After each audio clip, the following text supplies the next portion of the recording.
cuestión de tiempo que os queden claro lo que voy a tratar de hablaros, que va a ser fundamentalmente basado en el sondeo, centrado en el sondeo. O sea, cuando hablamos de eficiencia en el riego y todas estas jornadas, hay que empezar a ser eficientes desde donde vamos a sacar el agua, que es nuestro sondeo.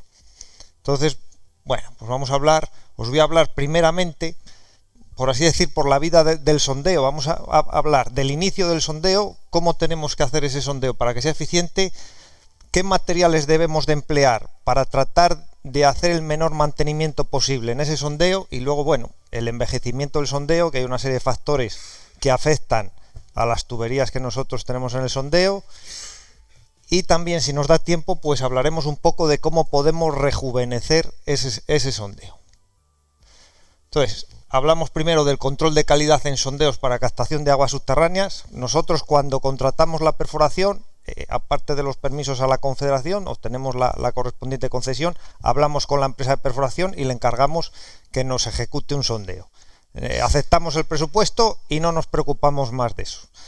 Nadie se pregunta o le pregunta a la empresa de perforación cómo va a ejecutar ese sondeo, qué garantías de verticalidad me va a ofrecer, qué diámetro realmente de perforación me va a realizar, qué volumen de grava realmente me va a introducir en el sondeo, porque eso es fundamental para saber si el sondeo está bien ejecutado. Nadie se preocupa de eso. Hágame el sondeo y que me saque la mayor cantidad de agua posible, pero nosotros podemos controlar la ejecución de ese sondeo. Envejecimiento de los sondeos, tienen una vida, hay una serie de factores, incrustaciones, corrosiones, que afectan al funcionamiento de ese sondeo. Podemos prevenir ese envejecimiento con una serie de tuberías, de una serie de materiales, la calidad química del agua, y luego hay otras técnicas que nos permiten ya en sondeos con ciertos años de explotación tratar de rejuvenecerlos. Pero aquí el mejor aliado es la prevención. Prevenir siempre es mejor que curar. Entonces, el control de calidad en sondeos para captación de aguas subterráneas consiste en realizar una serie de ensayos en el propio sondeo cuando se está ejecutando, antes de la fase de intubación, utilizar una serie de herramientas geofísicas que nos van a permitir definir la cuantía, posición, características de los acuíferos que hay, calidad del agua que nos van a aportar esos acuíferos, para asegurarnos de que ese sondeo en el futuro pues no va a dar problemas durante su explotación, fundamentalmente pues que no nos aporte problemas de arenas que nos impidan una explotación normal. ¿Cómo se realiza el control de calidad? Pues primero, un hidrogeólogo, alguien que vele por la integridad de esos trabajos que se están realizando. Las empresas de perforación son profesionales, pero bueno, esto es, como yo digo, como el que se hace una casa. Hay que hacerse una casa, hay un arquitecto, hay una dirección de obra, pues aquí debería ser lo mismo. ¿Qué aparatos utilizamos? ¿Qué herramientas vamos a utilizar para el control de esa calidad? Pues los equipos de testificación geofísica, bien las diagrafías en sondeos en construcción, o bien los registros ópticos por cámara de televisión, que nos van a dar una visión de cómo es la ejecución, cómo ha quedado ejecutado ese sondeo. Esto es lo que consiste un equipo de testificación, una unidad móvil, un cabestrante con el cual nosotros vamos a descender las diferentes sondas geofísicas en el sondeo, y luego tenemos una unidad pues donde vamos analizando los datos que vamos midiendo en tiempo real. Entonces, eso consiste el equipo para el control de calidad en sondeos en ejecución. Lo podemos dividir en dos partes. Una parte de ese control en que nosotros vamos a determinar el mayor conocimiento hidrogeológico posible de esa perforación que está en ejecución. Entonces, estos registros que vamos a hacer van encaminados a definir cuantía, posición, características, calidad del agua de todos los acuíferos atravesados. Eso es una información fundamental, porque luego, a la hora de vestir ese sondeo, a la hora de realizar el entubado, con esta información, con este conocimiento hidrogeológico, vamos a poder enfrentar las diferentes zonas filtrantes de la captación enfrente de las formaciones acuíferas, las mejores formaciones acuíferas, las que tienen más permeabilidad, y de esa manera facilitamos la entrada de agua en la captación. Estamos entonces minimizando las pérdidas de carga. Si nosotros no colocamos los filtros o los colocamos desplazados de la formación acuífera, lo que estamos haciendo es obligar a circular el agua a través del empaque de grava hasta que nos llega a la entrada del sondeo. Entonces ahí estamos aumentando las pérdidas de carga. Aparte del conocimiento hidrogeológico, podemos conocer también la inclinación y el diámetro de perforación. O sea, el sondeo tiene que ser vertical, tiene unas ciertas tolerancias, pero lo que no podemos hacer es un sondeo inclinado, que nos va a dar problemas a la hora de explotación, como lo vamos a ver posteriormente. Y una vez que ya hemos ejecutado el sondeo, que hemos hecho la perforación, lo hemos entubado, lo hemos engravillado, lo hemos limpiado, incluso lo hemos aforado, como hemos visto anteriormente, vamos a ver si realmente es cómo están las tuberías por dentro, cómo han quedado las diferentes soldaduras horizontales, si tenemos las zonas filtrantes colocadas donde habíamos dicho, si existe alguna rotura, todo eso lo vamos a poder ver. El escenario que nos encontramos en los sondeos en ejecución es esto: la máquina perforadora, los detritus que antes ha comentado Víctor, que corresponden a cada metro de perforación, el equipo de testificar y las diferentes ondas geofísicas. Entonces, al final, estas ondas geofísicas, ahora vamos a ver que lo mínimo que deberíamos de medir en un sondeo, lo que nos dan son estos gráficos que tenemos aquí. Estos son las diagrafías y eso es lo que tenemos que interpretar para conocer la máxima información hidrogeológica posible. ¿Qué registros mínimos para hacer un control hidrogeológico de un sondeo? ¿Qué registros mínimos deberíamos de hacer? Pues un registro de gamma natural.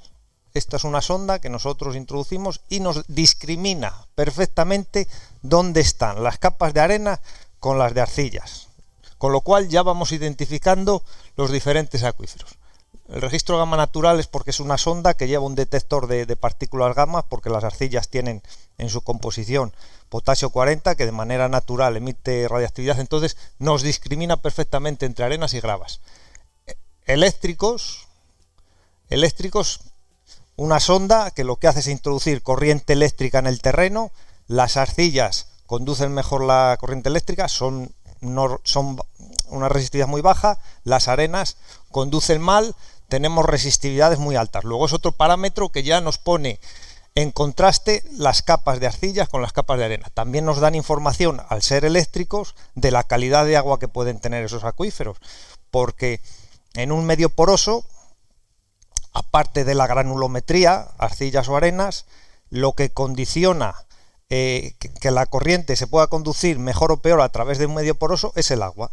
Si nosotros obtenemos valores bajos de resistividad en formaciones geológicas que no le corresponden esos valores, que les corresponden valores altos, o sea, gravas, tenemos valores altos de resistividad y nos está dando valores bajos, quiere indicar que la calidad del agua contenida en esos acuíferos, en esas arenas gravas, puede ser mala. La temperatura y la conductividad, que es muy importante, sobre todo la conductividad, para saber la posible calidad del agua contenida en los acuíferos.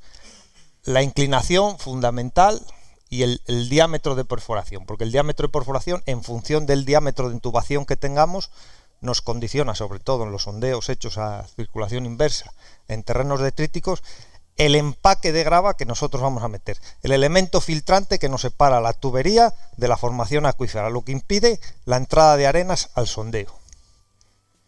Bueno, aquí no voy a entrar, porque estos son las diferentes tipos de sondas que se utilizan, lo que he hablado antes del gamma natural. Entonces, bueno, esta también es la disposición de la sonda eléctrica. Este es el registro de conductividad y temperatura, para que veáis. Si voy a hablar un poquito de él. Esto que tenemos aquí es el registro de temperatura y conductividad en un sondeo. Entonces podéis ver que el nivel estático está aquí, está sobre los 28 metros de profundidad. Hasta los 60 y tantos metros tenemos un agua de relativa buena calidad, o sea, tenemos unos 900 microsiemens, pero a partir del metro 65 se dispara tanto la temperatura como la conductividad. Esto ya nos está dando información de que en la captación existen acuíferos, dos tipos de acuíferos, uno con un agua relativamente aceptable para riego, en cambio la otra estamos en una zona ya con valores de 2800 que ya nos están indicando que cuidado con ese agua, que puede ser perjudicial para el terreno. Bueno, esta es una sonda toma muestras que nos permite coger muestras de agua cuando tenemos dudas en los diferentes acuíferos y pueden ser de buena calidad o mala calidad, o existen acuíferos superpuestos, pues podemos utilizar una sonda de este tipo que nos permite bajarla a la profundidad que nosotros queramos, colocarla enfrente de una formación de un filtro y tomar una muestra de agua para su análisis en laboratorio. Esto es lo que tenemos, lo que os he hablado antes, las diagrafías, el registro de gamma natural que nos discrimina entre arcillas y arenas, los registros eléctricos que nos discriminan también entre arenas y arcillas, luego este es el registro de inclinación. Entonces, al final, el conocimiento hidrogeológico se trata de definir estas zonas entre líneas rojas, que es donde están los acuíferos. Entonces, valores altos de resistividad, arenas y gravas, valores bajos de gamma natural, arenas, valores altos, arcillas. ¿Con esto qué hacemos nosotros? Pues nosotros sabemos que entre los 72 y los 82 metros de profundidad tenemos un acuífero, entre los 92 y los 102 tenemos otro. Entonces, a la hora de hacer el diseño de la columna de intubación de ese sondeo, a la hora de meter la tubería dentro del sondeo, nosotros podemos poner los filtros más o menos, o podemos utilizar esto, decir, no, yo quiero el filtro que vaya entre el 1,72 m y el 1,84 m, porque yo sé que ahí está el acuífero, lo pongo enfrente de la formación, el agua me entra perfectamente, no pierde tiempo, no me circula por el empaque y obtengo un mejor rendimiento. Entonces, el conocimiento hidrogeológico al final consiste en esto, en tener una serie de diagrafías que nosotros utilizamos para el diseño eficiente de la captación. Esto es un ejemplo de cómo nos sirven los parámetros eléctricos y los registros de temperatura y conductividad en un sondeo en construcción para determinar la existencia de dos acuíferos con diferentes calidades de agua. Aquí tenemos entre el 1,20 y tantos y el 1,80 m, pues tenemos unos valores altos de resistividad que sabemos que son gravas, arenas, además hemos visto los ripios de la perforación y sabemos que existen gravas, y luego tenemos otra zona a partir de los 80 metros que sabemos que son gravas porque las hemos visto en los detritus, pero en cambio nos están dando valores muy bajos de resistividad, cuando las arenas y las gravas nos tenían que dar valores altos. Eso es porque existe un elemento que es agua de mucha salinidad aquí, que nos está bajando esos valores de resistividad. ¿Por qué? Porque la corriente se está yendo por el agua. El agua es un medio conductor, nos disipa el efecto de la corriente eléctrica que estamos introduciendo en el terreno. Entonces, ¿qué hemos detectado? Y luego aparte tenemos los registros de temperatura y el registro de conductividad. Entonces la temperatura más o menos es constante hasta los 80 metros, aquí nos da un salto grande, y la conductividad lo mismo. Entonces, la suma de estos registros nos permite identificar que existe un acuífero entre los 80 metros, de los 80 metros para abajo, aguas de mala calidad. En cambio, la zona hasta los 80 metros tiene un agua decente que nosotros podemos explotar. Entonces, si nosotros entubásemos el sondeo en su totalidad hasta los 90 metros, estaríamos cometiendo un grave error, porque al final lo que vamos a obtener es una mezcla de aguas de buena calidad y de mala calidad, en función de que un acuífero aporte más, en función de que este acuífero de arriba nos aporte más que este, pues podemos tener un agua mezcla decente. Si por el contrario manda más este acuífero, pues vamos a tener un agua de mayor salinidad. Como es un sondeo en ejecución, esto estamos a tiempo de solucionarla. Nosotros entubamos hasta los 80 metros, aquí hacemos una cementación o colocamos un tapón de arcilla que evite la entrada de agua y problema resuelto. Pero para eso hay que hacer los registros, hay que hacer el control. Control de diámetro, inclinación y diámetro, fundamental. Esto es un ejemplo de un registro de inclinación que lo que trata de representar, este punto es el origen en superficie donde se inició la perforación, y eso sería el fondo del sondeo. Es un sondeo de 150 metros de profundidad, pues la desviación que tiene en planta, en superficie, pues son casi 18 metros. O sea, el sondeo está ido 18 metros. ¿Qué significa eso? Pues que la bomba siempre va a estar trabajando, va a estar apoyada la bomba y la tubería de impulsión contra la tubería de revestimiento del sondeo, provocando daños en la propia tubería, como vamos a ver ahora. Este es otro registro, básicamente lo mismo. O sea, el sondeo está vertical hasta los 60 metros, pero a partir de ahí, por las circunstancias que sean, pues ha comenzado una desviación progresiva que nos lleva hasta los 18 metros hacia el oeste y 5 metros hacia el sur. ¿Consecuencias de esto? Pues esto que tenemos aquí. Las bridas de la tubería de impulsión apoyadas sobre la tubería de revestimiento, una tubería de acero, pues fijaros, la llega a cortar. Eso que tenemos ahí es la gravilla del empaque de grava, con lo cual eso va a ir entrando al sondeo. Y a medida que va entrando al sondeo, la bomba lo va a ir aspirando y no vamos a ser capaces ya de mantener el riego. Esto es una inspección con la cámara de televisión, la visión axial y luego una visión lateral de la rotura, donde ya vemos la grava pues que está entrando al sondeo directamente. Con una buena verticalidad, ¿qué conseguimos? Pues tener un empaque de grava, este es el filtro que nosotros colocamos en el sondeo. Con una buena verticalidad conseguimos un empaque de grava completo alrededor de la tubería filtrante y homogéneo.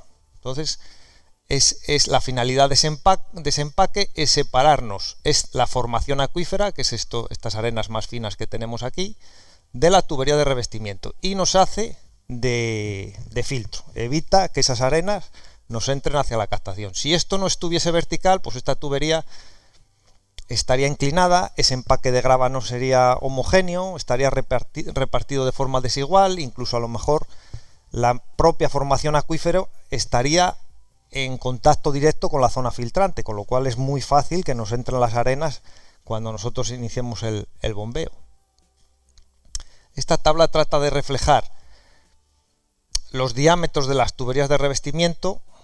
A estos diámetros había que sumarles a lo mejor el espesor de la tubería, los diámetros más comunes con los que se entuban los sondeos, dependiendo para lo que se quieran, y estos debían ser los diámetros mínimos de perforación. Los diámetros mínimos de perforación. ¿Para qué? Pues como mínimo para conseguir unos empaques, unos espesores del empaque de grava, pues como mínimo de 9 centímetros, una corona circular alrededor de esa tubería de revestimiento como mínimo de 9 centímetros. Y estos diámetros pues hay que controlarlos. Hay que asegurarnos de que esos diámetros son los verdaderos, porque son los que nos van a garantizar que el empaque de grava se realice de la mejor manera posible. Incluso conociendo el diámetro vamos a saber el volumen de grava que nosotros vamos a tener que introducir en el sondeo. Entonces es un control adicional. Cuando llegue la fase de engravillado, la empresa de perforación aportará unas toneladas de grava y nosotros, como lo sabemos antes, sabemos si esas toneladas son las que tiene que hacer el sondeo. Esto es un registro de diámetro en un sondeo ya construido, en el que se desconocía si existían diferentes diámetros, si existían diferentes tuberías en el sondeo, porque querían bajar la bomba a más profundidad. Entonces, bueno, pues se hizo el registro de diámetro y se obtienen las secciones de las diferentes tuberías de revestimiento que existen en el sondeo.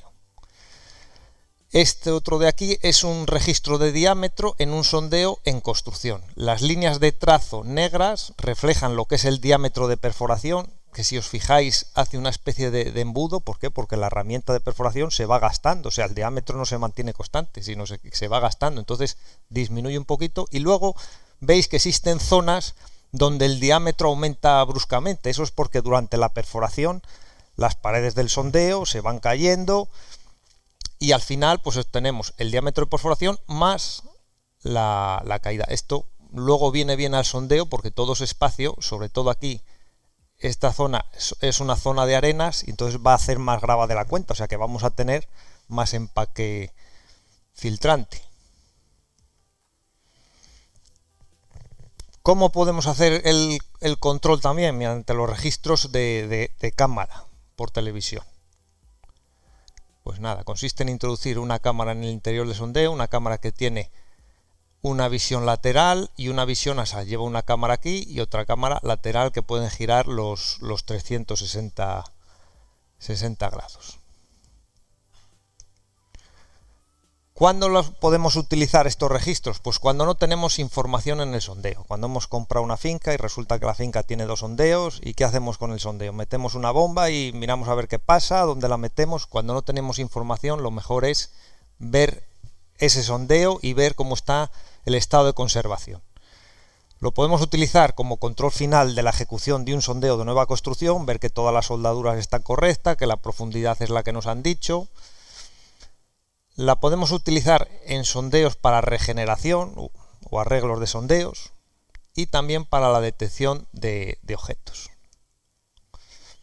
Cuando no tenemos datos en el sondeo, ¿qué información nos va a dar? Primero la profundidad, los diámetros, si existen una tubería, 2 tuberías, 3 tuberías, el tipo de tubería existente que hay, el estado de conservación del sondeo, si es un sondeo que lleva tiempo sin usarse, lo que hablábamos antes, la pregunta de antes, ¿qué hacemos? ¿Nos fiamos del aforo que habíamos hecho hace 40 años o hacemos un aforo nuevo? Hacemos un aforo nuevo, pero antes habrá que ver si el sondeo tiene las garantías suficientes para mantener, o sea, para realizar un aforo sin problema para la propia bomba que vamos a introducir en el sondeo.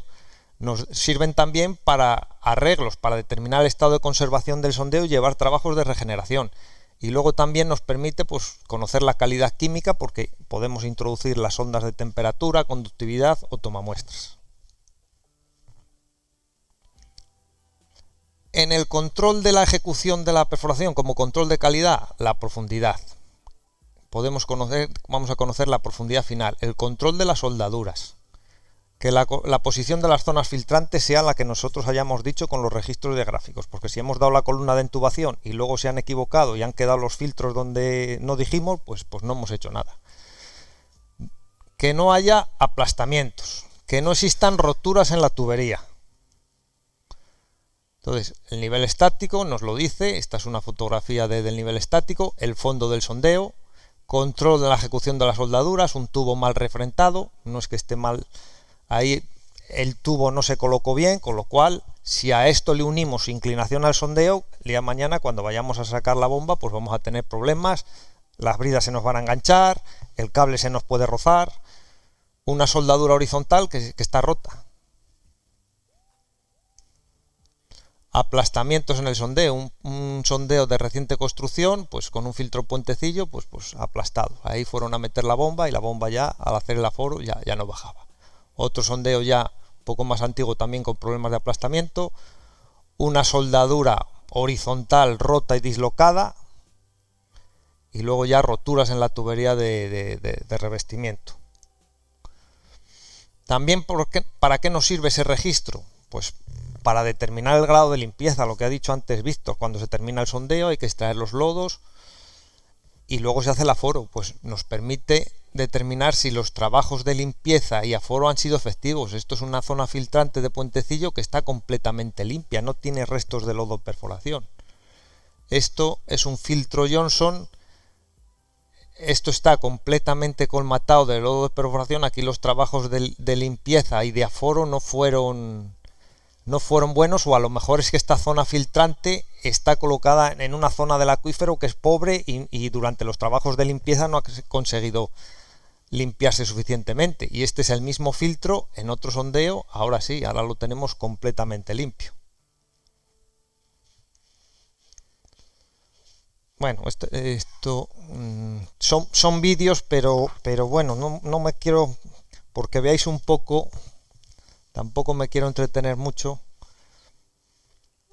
para que veáis un poco la utilidad. Bueno, un registro en ese vídeo que veíamos que estaba aplastado, bueno, pues nos permitió detectar. Aquí podríamos introducir la sonda de diámetro y medir el diámetro que tenemos en ese aplastamiento. Esto es otro vídeo con una rotura del filtro.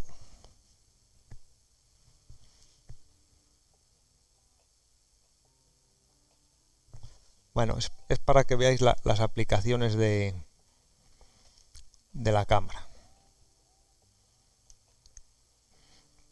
Detección de objetos, nos permite detectar una brida de una tubería de impulsión que se ha caído, nos permite diseñar la herramienta para pescarlo. Bueno, estos son cubrecables de bombas, otra bomba caída con el cableado eléctrico, o una bomba de polietileno que se le rompió el manguito de arriba, las rejillas de aspiración de las bombas.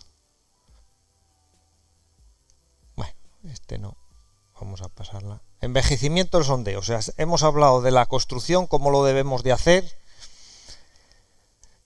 Y una vez hecho, los sondeos pues envejecen. Entonces, por envejecimiento entendemos pues todos aquellos procesos que al final lo que originan es una pérdida de rendimiento de esa captación. A lo largo de la explotación se dan una serie de procesos físico-químicos que lo que nos hacen es reducir ese caudal de explotación. Los factores pueden ser hidrogeológicos, porque los acuíferos, los niveles nos vayan bajando, contra eso no podemos hacer nada. Constructivos, lo que hayamos visto, el sondeo no esté bien ejecutado, las zonas filtrantes no estén lo suficientemente limpias, estén taponadas por restos de lodo de perforación, o procesos físico-químicos, biológicos, que esto es lo que realmente es lo que consiste el envejecimiento de los sondeos. El principal problema que tenemos es la oxidación. La zona, sobre todo, esto es normalmente en los primeros 15-20 metros de los sondeos es donde más se suele ver por el cambio de temperaturas. Lo que pasa es que al ser una zona tan superficial, bueno, no representa mucho problema y se produce una oxidación, como digo yo, se produce una exfoliación en capas que estas capas se van cayendo, pero claro, eso va reduciendo el espesor original de la tubería, con lo cual es una zona de debilitamiento. Lo que pasa es que como suele ser la parte superior por el contraste de temperatura y humedad interior-exterior, bueno, como es la parte superficial, no suele revestir más importancia. Este es un vídeo para que veáis el estado de la tubería, cómo le afectan estos procesos. Otro proceso que se da es el proceso de corrosión. Como esto ya es, cuando estamos sumergidos en agua, nos quitamos la oxidación, pero entra la corrosión. Entonces, esto es el funcionamiento de una pila. El agua es un electrolito y lo que nos hace es disolver, si lo que hemos utilizado para la intubación de sondeo es acero, nos disuelve el acero en determinadas zonas y nos lo precipita una serie de compuestos en otras zonas. Entonces, al final lo que tenemos es un debilitamiento de la tubería por disolución y unas zonas, unos precipitados, dióxidos de hierro, manganeso, etcétera. ¿Qué controlan estos factores? ¿Qué controla que la corrosión sea mayor o menor? Pues factores físico-químicos. El tipo de tubería que nosotros tengamos.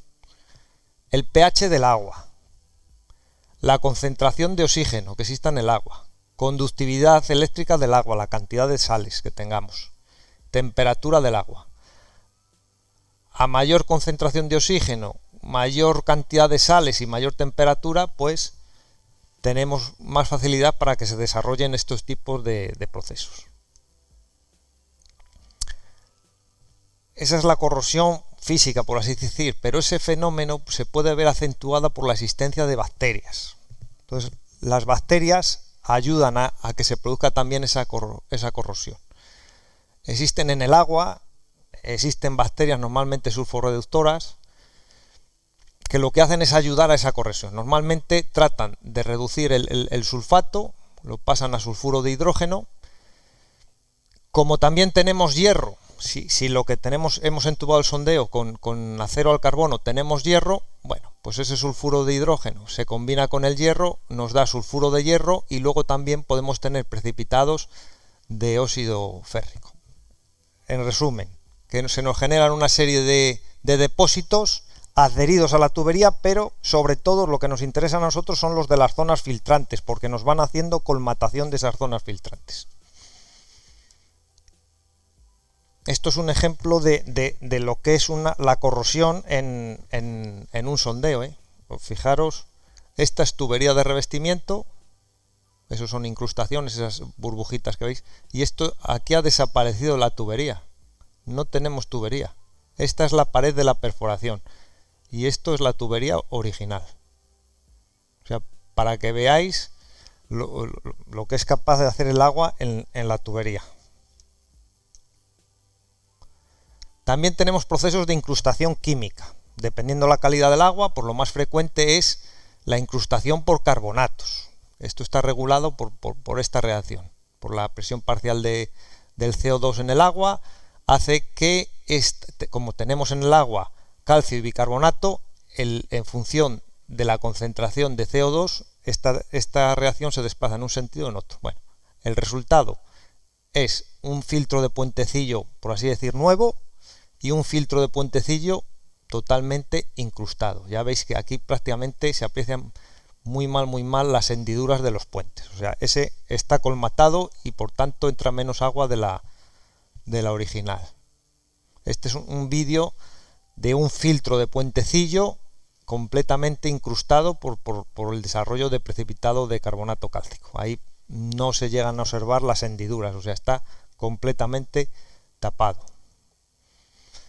Incrustación química también puede ser por óxidos de hierro o óxidos de manganeso, que es lo que nos da esta coloración totalmente negra de las tuberías. Tenemos incrustación por procesos biológicos, sobre todo ayudados por las ferrobacterias y las bacterias sulforreductoras, que lo que os he dicho ayudan a favorecer esas incrustaciones que a veces tienen formas de tubérculos muy características y que al final es la obstrucción de las zonas filtrantes. Esta es una precipitación bacteriológica de tipo filamentoso, desarrollan unos filamentos muy finos. Esto es un biofil, a veces no dan precipitados sólidos, dan precipitados especie de fangos mucilaginosos, que eso claro se eliminan muy fácilmente. Y entonces van recubriendo los filtros con una especie de película, y estos son incrustaciones de tipo botroidal, de tipo tubérculo.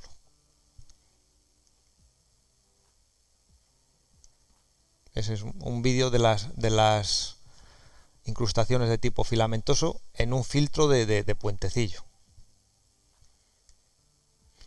Este es un biofil en un filtro Johnson de acero inoxidable.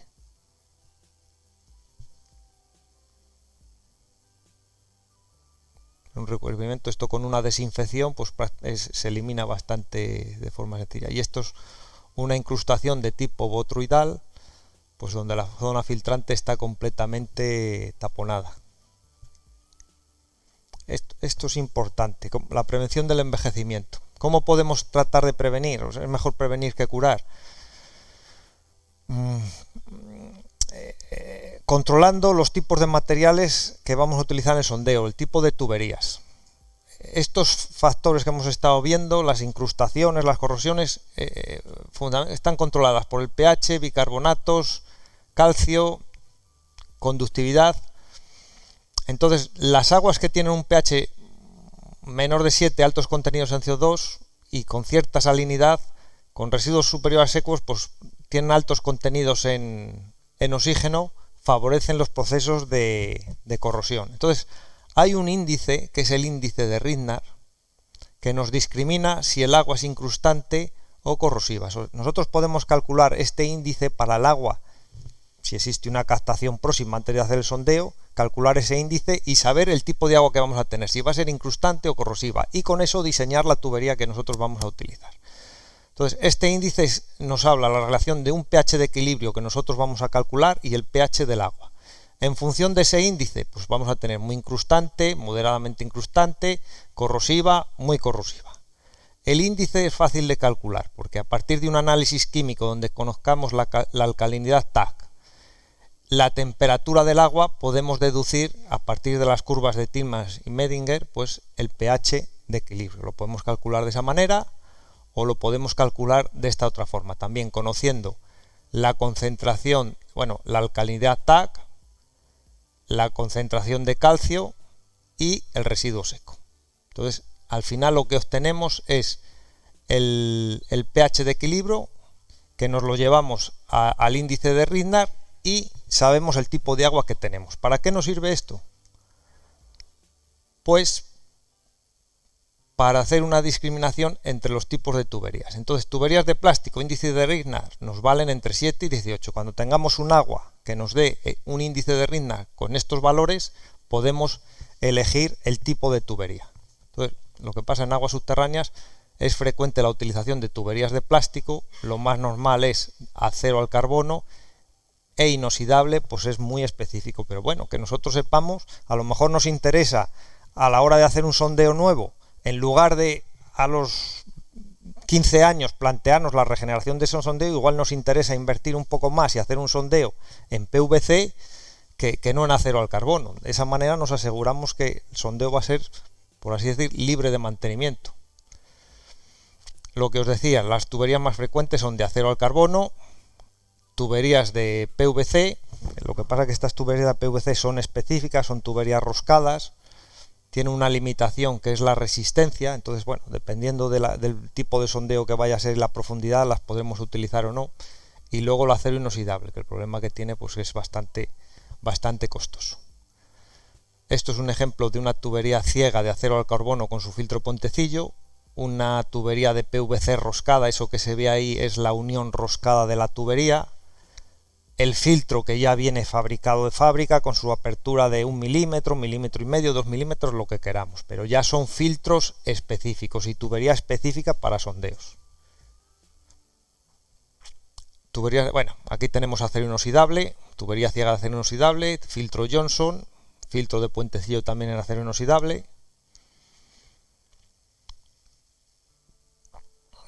Prevención del envejecimiento. Bueno, pues esto es lo que hemos visto antes de las zonas filtrantes colmatadas por el lodo de perforación. El inconveniente que tiene esto es que si no lo llegamos a limpiar durante la limpieza, durante el aforo, esto queda permanente así ya en el sondeo. O sea, por mucho que le explotemos, como los sondeos se acostumbran a su caudal de explotación, si nosotros un sondeo lo explotamos con 25 litros, y esos 25 litros suponen que no van a demandar agua de zonas filtrantes inferiores, o sea que no van a entrar más acuíferos en producción, pues los filtros se nos van a quedar así. O sea que esto es una zona que tenemos ahí que no nos va a aportar agua, y esto va a quedar así. O sea, y sobre esto tendremos luego el desarrollo de incrustaciones, o sea que esta zona filtrante pues no está rindiendo, no está aportando agua a la captación. Y luego yo no sé si entrar aquí ya en la rehabilitación un poco así de sondeo, yo no sé de tiempo, porque esto va encaminado a, bueno, de forma rápida, va encaminado un poco a esos sondeos que ya los hemos estado explotando, que ya están envejecidos, sondeos con 20 años, pues ver cómo están y ver si los podemos reparar. Yo digo lo mismo, siempre es mejor prevenir que tener que curar, porque ya en sondeos ya aquí entramos en un problema entre costes de rehabilitación y costes de ejecución de una perforación nueva. En definitiva, estos procesos de rehabilitación lo que van encaminados es a tratar de volver al sondeo, entre comillas, a su estado original, o sea, a que sea capaz de proporcionar los caudales originales. Pero claro, ahí también entramos en conflicto con el acuífero, depende de las condiciones en las que esté el acuífero y cómo haya evolucionado. Entonces, una serie de procesos mecánicos o químicos que nosotros vamos a realizar en el sondeo y que nos van a permitir eliminar todas esas incrustaciones que hemos estado viendo, todos esos fenómenos. Entonces, lo más normal es una rehabilitación mecánica, que normalmente se acompaña con rehabilitación química. La química es un pretratamiento para tratar de debilitar todas esas incrustaciones y que el trabajo mecánico sea más sencillo. Entonces, lo más normal es un cepillado, un pistoneo, métodos hidráulicos, métodos termales, inyección de CO2, y la rehabilitación química consiste en añadir una serie de aditivos químicos. ¿El cepillado qué consiste? Pues nada, en meter un cepillo metálico con unos pelos de unos alambres y dar vueltas alrededor para tratar de eliminar todas esas incrustaciones que hemos visto anteriormente. Esto que veis aquí, bueno, pues es un ejemplo de cómo funciona el cepillado. Ahí está el cepillo, y entonces eso se va bajando, sobre todo haciendo especial hincapié en las zonas filtrantes, que es lo que nos interesa limpiar, para tratar de removilizar todas las incrustaciones. Esto es un pistón, consiste en introducir un pistón, que es esto que tenemos aquí, ajustado a la tubería de revestimiento del sondeo, y entonces muchas veces lo que hacemos es introducir agua a presión. ¿Con qué objetivo? Para forzar la entrada del agua a través de los filtros de puentecillo, al mismo tiempo que se da un movimiento hacia arriba y hacia abajo, y la suciedad que exista aquí pueda salir por la parte superior del pistón. Entonces, con un movimiento, con un pistoneo, provocamos la removilización de todas estas partículas aquí adheridas. El pistón puede ser doble, entonces aquí lo que vamos haciendo es tratar tramos de determinada longitud, la longitud que tenga el pistón de la zona filtrante. Que tiene 1 metro, pues nosotros sabemos que vamos a limpiar ese metro de ese sondeo. En otras ocasiones no se introduce agua a presión, sino lo que hacemos es un bombeo con aire comprimido. Es el mismo pistón, pero en vez de inyectar agua, lo que nosotros vamos a hacer en ese movimiento, vamos a succionar. Entonces, con un bombeo con aire comprimido, forzamos la entrada del agua del tramo filtrante comprendido en ese pistón hacia la superficie. Este es un pistoneo con airlift, un doble pistoneo. Esto que tenemos aquí es el pistón, pero veis que lleva una especie de émbolos que, accionados desde arriba, pues hace que ese pistón se mueva. Este es el método hidráulico, no lleva el pistón, pero es un dispositivo que lo que nos permite es inyectar agua a presión lateralmente contra las paredes del sondeo. Luego existe otro método, este solamente se aplica en aquellas empresas, lo aplican aquellas empresas de abastecimiento de aguas, porque el método es costoso. Lo aplican las empresas pues que tienen captaciones para abastecimientos y es un método, es la inyección del CO2. Esto lo que consiste es inyectar CO2 en fase líquida en el sondeo, se inyecta, o sea, lo estamos inyectando a 12 bares y menos 40 grados centígrados, que es cuando el CO2 es líquido, lo inyectamos a cierta profundidad. Claro, cuando llega allí se produce un cambio de presión, se produce un cambio de temperatura y pasa repentinamente a gas. Entonces eso genera un cambio de volumen. Ese CO2 tiene dos efectos. Primero, un efecto, por así decir, mecánico, que va a chocar contra la tubería removilizando las incrustaciones que haya, y luego un efecto químico. Mediante esta reacción el CO2 más aguas da bicarbonatos y protones, o sea que nos vuelve el medio ácido, con lo cual ya estamos en condiciones de poder disolver los compuestos sólidos que nos han generado, los óxidos de hierro, los óxidos de manganeso. Entonces es un trabajo mecánico y químico al mismo tiempo. El sondeo hay que presurizarlo, porque claro, como estamos inyectando CO2 a 12 bares de presión, el sondeo tiene que estar presurizado. Entonces no podemos inyectar sin hacer una presurización de sondeo. Este es el conducto donde nosotros estamos inyectando el CO2. Por debajo de esta tapadera existe un varillaje donde nosotros estamos bajando el CO2 a donde nos interese. Y básicamente consiste en esto: un manómetro para controlar las presiones en el interior del sondeo, y nosotros inyectamos y lo dejamos actuar.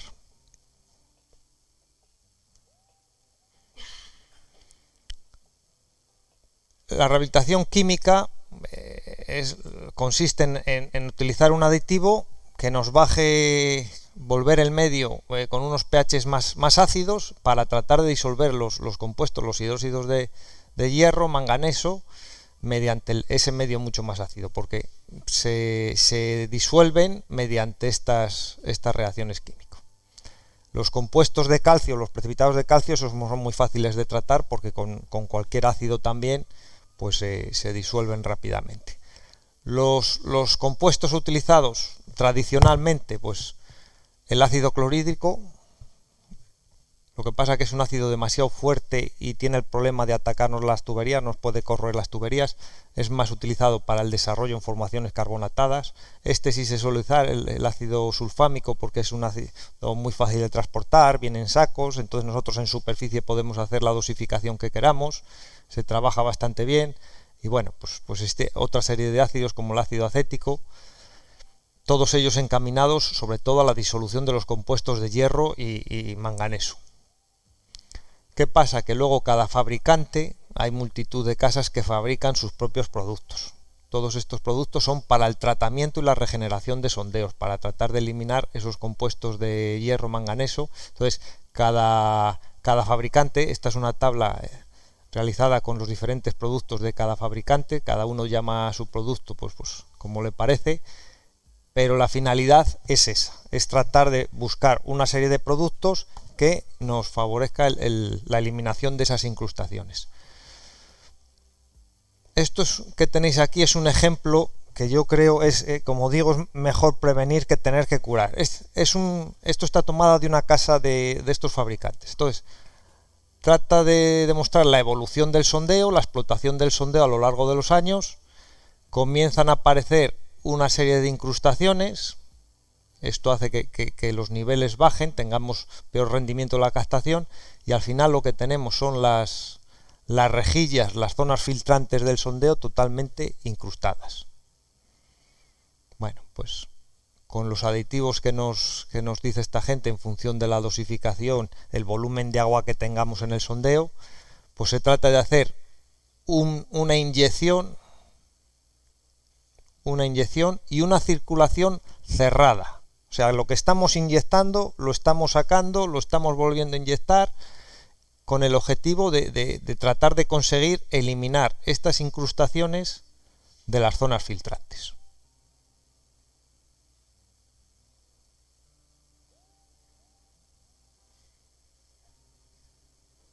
Esto sería bueno pues hacerlo en las explotaciones. Los tractores les cambiáis los aceites, le cambiáis los filtros, pero el pozo no. El pozo, la bomba, cuando se estropea, si no, ni hace falta. Pues esto sería lo suyo, o sea, un sondeo nuevo en construcción, preparar algún sistema de este tipo y decir, bueno, pues a finales de campaña, pues venga, voy a hacer este invento, claro, para no encontrarme dentro de 20 años el sondeo totalmente incrustado. ¿Y qué hago? Bueno, pues todavía funciona el sondeo, o voy a gastar un dinero en repararlo. Es que reparar el sondeo de 20 años ya me cuesta tanto, me sale mejor hacer uno nuevo. Bueno, pues entonces esto sería la forma de hacer un mantenimiento a esos sondeos y evitar que envejezcan. Bueno, pues todo esto va encaminado a tener agua de calidad. Si nosotros no tenemos agua de calidad, el resto nos sobra. Zonas ranuradas, o sea, si las zonas filtrantes no son de puentecillos, sino son ranuras, ver cómo está eso, hay que hacerle un chequeo, una diagnosis. Y en función de eso, pues oye, pues el sondeo, luego hay que ver los diámetros de la tubería. A lo mejor el sondeo admite su explotación, o los diámetros de la tubería nos permiten hacerle una reentubación para evitar, porque ya con 35 años, bueno, pues las tuberías estarán tocadas, estarán debilitadas, entonces si tenemos diámetro suficiente igual le podemos hacer una reentubación, a lo mejor ya con una tubería de PVC, pero claro, hay que verlo. Hay que verlo. Solamente las obras oficiales, las obras sí exigen el registro óptico. Los particulares, hay particulares que sí, que enterado de esto y con alguna mala experiencia han dicho no, vamos a hacer esto, y incluso el control. El otro día se me ha dado el caso en Málaga, un señor que había hecho un sondeo en el mes de septiembre, lo fue a instalar, metió la bomba perfectamente, estuvieron aforando, se acabó el agua, tal, fueron a sacar la bomba y la bomba no salía. Salió, al final salió, pero mal. A base de la tubería de impulsión que habían metido plástico, salió rota, los cables pelados. Y claro, dice, oye, quiero saber lo que hay en el sondeo. Pues el sondeo, el principal problema que tenía es que estaba inclinado, tenía una inclinación a 100 metros ya de 10 grados, la tubería para meterla la habían forzado, tenía ya las soldaduras horizontales rotas, entonces ese sondeo no sirve.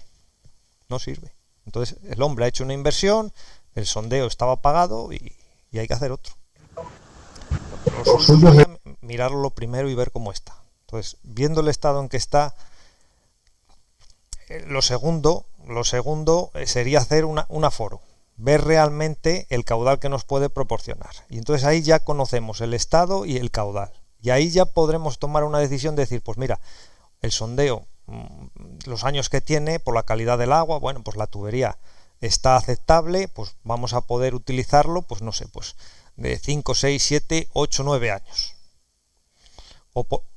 Y luego ya pues hacer otro nuevo. A lo mejor vemos que el sondeo está totalmente incrustado, las tuberías son tuberías a lo mejor de 5 milímetros de espesor, no nos ofrecen garantía. Cualquier trabajo de estos, a lo mejor, aparte del coste, lo que conlleva es a lo mejor provocar una rotura en el sondeo. Entonces decir, bueno, pues mira, tal y como está y en función de los caudales que da, no me vale el sondeo, no me vale porque es viejo, está incrustado, es poco profundo, voy a hacer uno nuevo de sustitución. A lo mejor esa es lo que sí había que tener una mentalidad de procurar hacer un mantenimiento de esos. Está por hacer. En Europa, Alemania y Bélgica y esos sitios, allí es que es otra cultura, incluso allí hay, que yo no he hablado con aquí, pero hay desarrollo con sónicos, con choque sónico. Pero es que allí hay cultura del mantenimiento de los sondeos. Aquí no. Aquí el problema o ventaja es que hasta hace muy poquito tiempo, ahora ya con la subida del precio de la tubería y tal, pues claro, tú planteabas hacer una regeneración de esos sondeos y tal, y el agricultor decía, no me complico la vida, lo hago nuevo por el coste que tiene y ya está. Pero claro, es que estamos hablando ya de sondeos de 35 años, que es el problema que tienen ya, la reparación, que se puede hacer una regeneración, pero ya es muy costosa. En la zona del Levante, Almería, que ahí lo que hay son muchas aguas de estas privadas, en el catálogo de aguas privadas, que no te dejan, claro, tú te acogiste a escribirlas como privadas, esas son privadas, entonces ahí no te dejan, como los acuíferos están declarados ya con sobreexplotación, ahí no hay concesiones nuevas. Entonces ahí ya es hacer sobre el propio sondeo, y en teoría son limpiezas, o sea, si el sondeo tiene 300 metros, tú puedes limpiar 300 metros, pero bueno, la gente en el mismo sondeo, ahí sí que hay empresas que hacen auténticas virguerías en el mismo sondeo y bueno, pues te siguen, continúan el sondeo para abajo. Ahí sí, pero claro, son sondeos de otras características, son sondeos mucho más amplios, con unas tuberías muchísimo de mayor diámetro que te permiten hacer reparaciones y cosas. Entonces ahí sí que no se hacen sondeos nuevos, ahí sobre el mismo sondeo, si hay que picar la tubería que tiene y tal, se pica la tubería, se hace lo que sea, pero el sondeo continúa.